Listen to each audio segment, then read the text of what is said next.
never been live before, so forgive me. I just went live on my Instagram, Weasley Sweaters, and I was reading this chapter, Magic is Might, and so I felt like I'll just continue to read, and if anyone's awake and wants to join, I'm reading. So I'm on page 234 right now.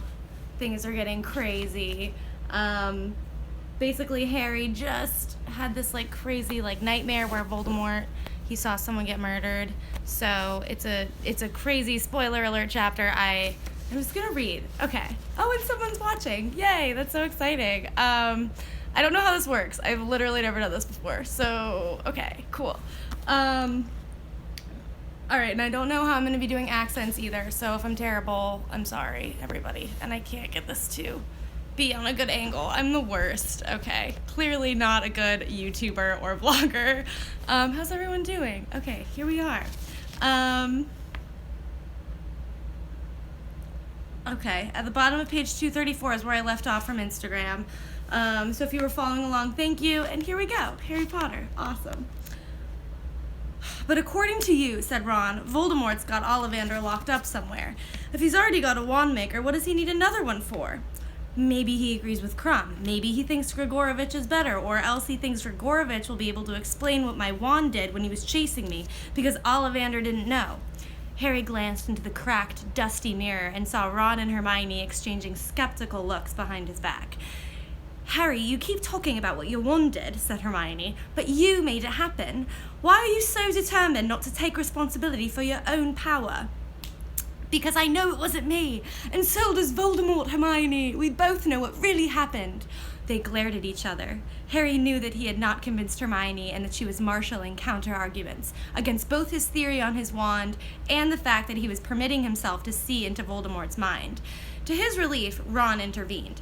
Drop it, he advised her. It's up to him, and if we're going to the Ministry tomorrow, don't you reckon we should go over the plan? Reluctantly, as the other two could tell, Hermione let the matter rest, though Harry was quite sure she would attack again at the first opportunity. In the meantime, they returned to the basement kitchen, where Creature served them all stew and treacle tart. Treacle tart. They did not get to bed until late that night, after spending hours going over and over their plan until they could not recite it word perfect to each other. Harry, who was now sleeping in Sirius's room, lay in bed with his wand light trained on the old photograph of his father, Sirius, Lupin, and Pettigrew, and muttered the plan to himself for another 10 minutes.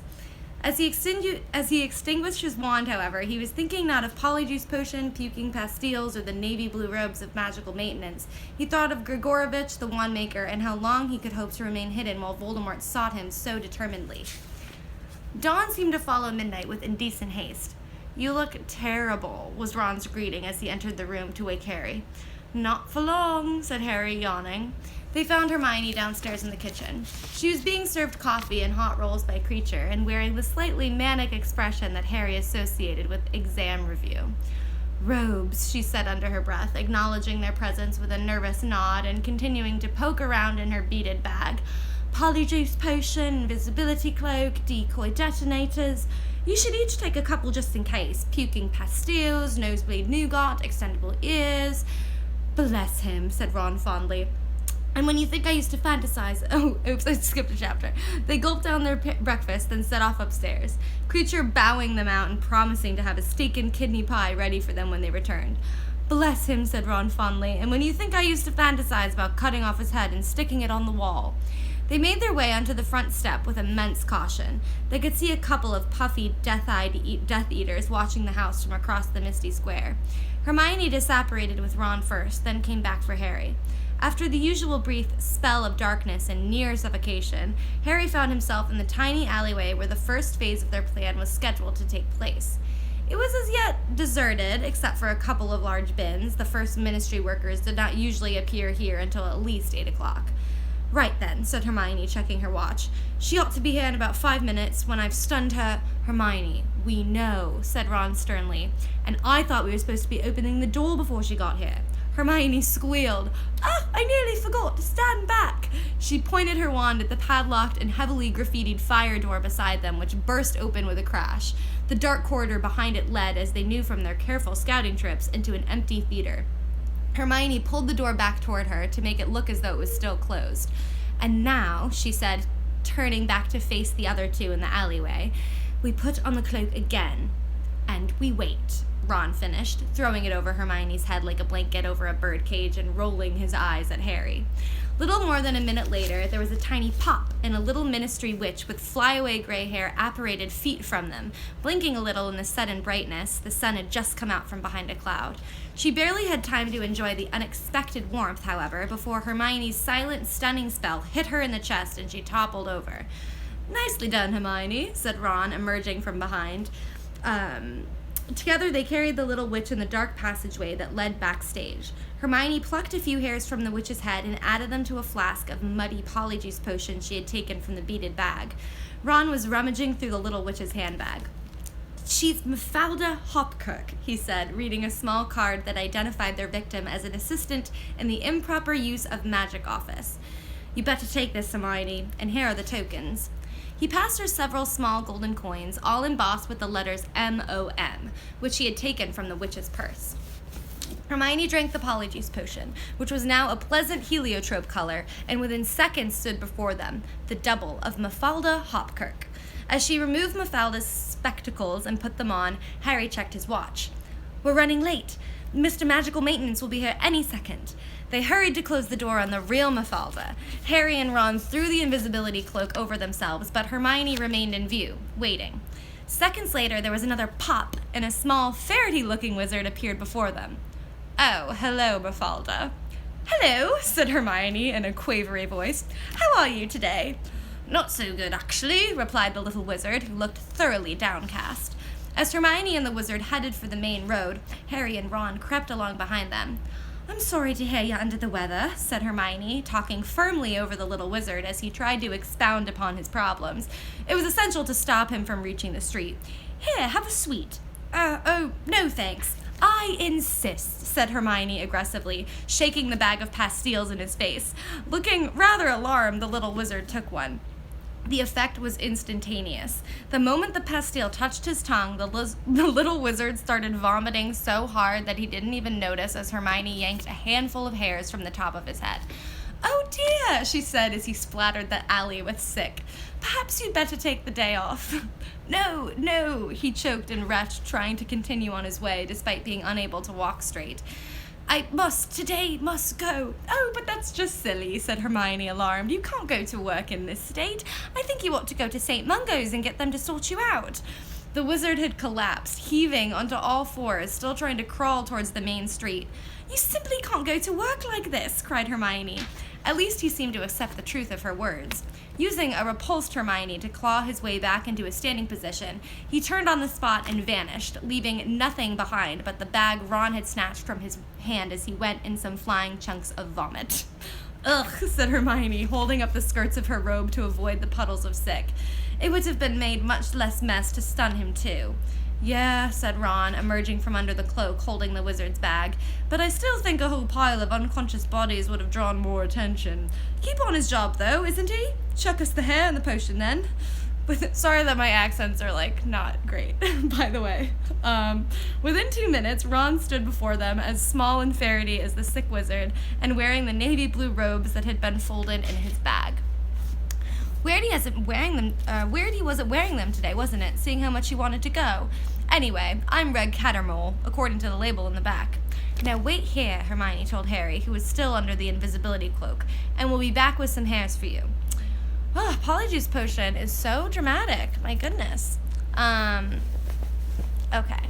So we are now on page 240. I'm reading. Hold on. This is really bad angle.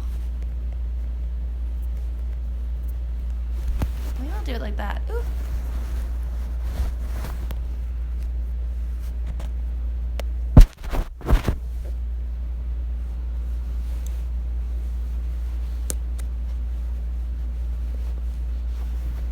Well, I feel like I don't think anyone's watching at this current moment, so I'm really sorry that I cannot adjust this appropriately. This is my bed, so everything is terrible. Okay, sorry. Okay, I'm gonna keep reading. The angle is horrible, but we're just gonna keep going. Okay. So we're on chapter 12 of Deathly Hallows. Now wait here, Hermione told Harry, who was still under the invisibility cloak, and we'll be back with some hairs for you. They're making Polyjuice Potion. Oh, hey! Hi! Oh my gosh, there's someone here. How exciting. I've never gone live before, so welcome to history. History is being made. Okay. So they're in the Ministry of Magic right now, and basically they're just trying to get some hairs for Polyjuice Potion, and they're just like going nuts in the ministry. So, now wait here, Hermione told Harry, who was still under the invisibility cloak, and we'll be back with some hairs for you. He had to wait 10 minutes, but it seemed much longer to Harry, skulking alone in the sick-splattered alleyway beside the door concealing the stunned Mafalda. Finally, Ron and Hermione appeared. We don't know who he is, Hermione said, passing Harry several curly black hairs, but he's gone home with a dreadful nosebleed. Here, he's pretty tall, you'll need bigger robes. She pulled out a set of the old robes Creature had laundered for them, and Harry retired to take the potion and change. Once the painful transformation was complete, he was more than 6 feet tall, and, from what he could tell from his well-muscled arms, powerfully built. He also had a beard. Stowing the invisibility cloak and his glasses inside his new robes, he rejoined the other two. Blimey, that's scary, said Ron. I've always heard their voices in my head. Oh, thank you. I feel like I sound like a really silly person when I try to do the accents, so I'll try to do my best. Blimey, that's scary, said Ron, looking up at Harry, who now towered over him. Take one of Mafalda's tokens, Hermione told Harry, and let's go. It's nearly 9. They stepped out of the alleyway together. 50 yards along the crowded pavement, there were spiked black railings flanking 2 flights of steps, one labeled Gentlemen and the other Ladies. See you in a moment, then, said Hermione nervously, and she tottered off down the steps to Ladies. Harry and Ron joined a number of oddly dressed men descending into what appeared to be an ordinary underground public toilet, tilted in grimy black and white. Morning, Reg, called another wizard in navy blue robes as he let himself into a cubicle by inserting his golden token into a slot in the door. Blooming pain in the bum, this, sir, forcing us all to get to work this way. Who are they expecting to turn up, Harry Potter? Ha ha ha ha. The wizard roared with laughter at his own wit. Ron gave a forced chuckle. Yeah, he said, stupid, isn't it? And he and Harry let themselves into adjoining cubicles. To Harry's left and right came the sound of flushing. He crouched down and peered through the gap at the bottom of the cubicle, just in time to see a pair of booted feet climbing into the toilet next door. He looked left and saw Ron blinking at him. We have to flush ourselves in, he whispered. Looks like it, Harry whispered back. His voice came out deep and gravelly. They both stood up. Feeling exceptionally foolish, Harry clambered into the toilet. He knew at once that he had done the right thing. Though he appeared to be standing in water, his shoes, feet, and robes remained quite dry. He reached up, pulled the chain, and next moment had zoomed down a short chute, emerging out of a fireplace into the Ministry of Magic. I wish that is how I could go to work every day, is just through a toilet. Oh, thank you so much. That's very nice. All right, here I go. He got up clumsily. There was a lot more of his body than he was accustomed to. The great atrium seemed darker than Harry remembered it. Previously, a golden fountain had filled the center of the hall, casting shimmering spots of light over the polished wooden floors and walls. Now a gigantic statue of black stone dominated the scene. It was rather frightening, this vast sculpture of a witch and a wizard sitting on ornately carved thrones, looking down at the ministry workers toppling out of fireplaces below them. Engraved in foot-high letters at the base of the statue were the words, "Magic is might."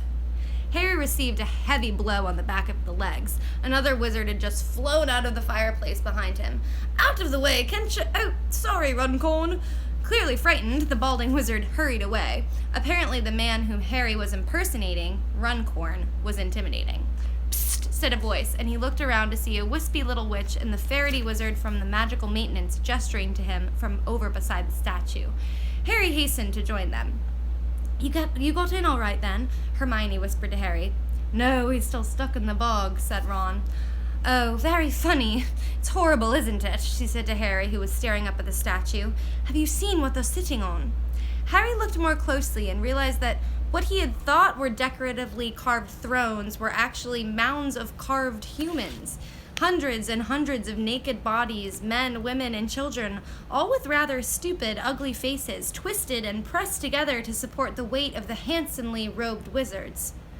Muggles, whispered Hermione, in their rightful place. Come on, let's get going.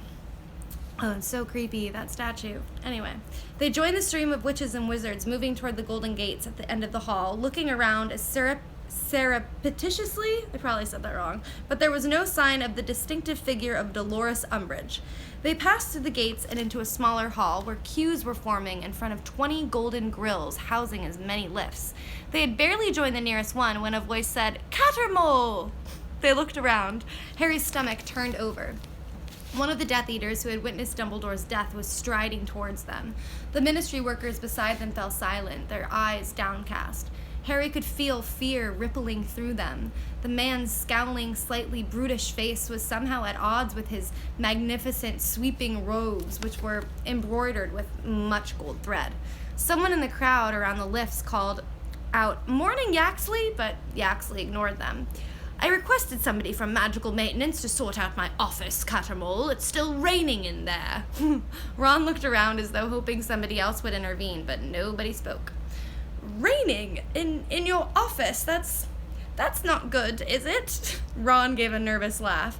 Yaxley's eyes widened. "You think it's funny, Cattermole, do you?"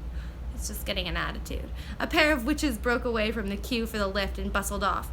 "No," said Ron. "No, of course. You realize that I am on my way downstairs to interrogate your wife, Cattermole. In fact, I'm quite surprised you're not down there holding her hand while she waits. Already given up... Oh, that's horrible. Already given her up as a bad job, have you? Probably wise. Be sure and marry a pureblood next time." That's awful. Hermione had let out a little squeak of horror. Same. Yaxley looked at her. She coughed feebly and turned away. I stammered Ron. "But if my wife were accused of being a mudblood," said Yaxley, "not that any woman I married would ever be mistaken for such filth, and the head of the Department of Magical Law Enforcement needed a job doing, I would make it my priority to do that job, Cattermole. Do you understand me?" "Yes," whispered Ron. "Then attend to it, Cattermole, and if my office is not completely dry within an hour, your wife's blood status will be in even graver doubt than it is now."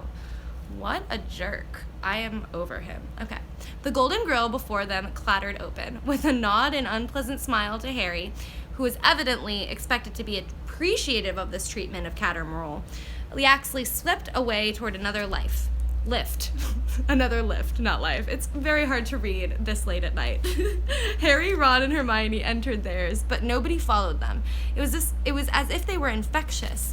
The grill shut with a clang and the lift began to move upward. "What am I going to do?" Ron asked the other two at once. He looked stricken. "If I don't turn up, my wife, Cattermole's wife..." "We'll come with you. We should stick together," began Harry, but Ron shook his head feverishly. "That's mental. We haven't got much time. You two find Umbridge. I'll go and sort out Yaxley's office. But how do I stop it raining?"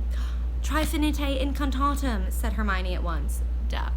That should stop the rain if it's a hex or a curse, but if it doesn't, something's gone wrong with an atmospheric charm, which will be more difficult to fix. So, as an interim measure, try Impervious to protect its belongings.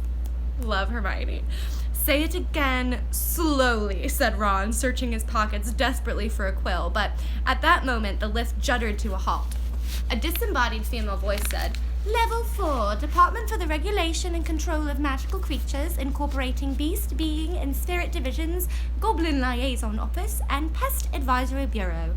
And the grills slid open again, admitting a couple of wizards and several pale violet paper airplanes that fluttered around the lamp in the ceiling of the lift. "Morning, Albert," said it's a man. "Morning, Albert," said a bushily whiskered man, smiling at Harry. He glanced over at Ron and Hermione as the lift creaked upward once more. Hermione was now whispering frantic instructions to Ron. "Oh, thank you, the fangirl 3. I'm trying very hard to not stumble on my words." The wizard leaned toward Harry, leering, and muttered, "Dirk Cresswell, from Goblin Liaison? Nice one, Albert. I'm pretty confident I'll get his job now." He winked. Harry smiled back, hoping that would suffice. The lift stopped. The grills opened once more. Level 2, Department of Magical Law Enforcement, including the improper use of magical office, aura headquarters, and Wizengamot administration services, said the disembodied witch's voice. Harry saw Hermione give Ron a little push, and he hurried out of the lift, followed by the other wizards, leaving Harry and Hermione alone. The moment the golden door had closed, Hermione said very fast, "Actually, Harry, I think I'd better go after him. I don't think he knows what he's doing, and if he gets caught, this whole thing..." Level 1, Minister of Magic and Support Staff. The golden grills slid apart again, and Hermione gasped. 4 people stood before him, 2 of them deep in conversation, a long-haired wizard wearing magnificent robes of black and gold, and a squat, toad-like witch wearing a velvet bow in her short hair and clutching a clipboard to her chest. Who do we think that is? Chapter 13, the Muggle-Born Registration Commission. We know that it's Umbridge, don't we? So I just finished reading chapter 12. I started on my Instagram, Weasley Sweaters, and then I finished here. I've never live streamed before. I was kind of nervous. I feel like I stuttered and messed up a lot of voices. So thanks for joining. I appreciate you guys watching me read these amazing books. Love it so much. And I think I'm going to do this every week. So stay tuned. I'm on Instagram. Catherine Parkin and Weasley Sweaters, and I'm going to be doing this more. Thank you so much, T-Solve. Oh, that's so sweet. This is so weird. I've literally never done this live thing, and it was kind of nerve-wracking, but it was so much fun. So, okay, hope you guys are having a magical week, a magical September, and that Hogwarts classes have been going great for you. Okay, bye.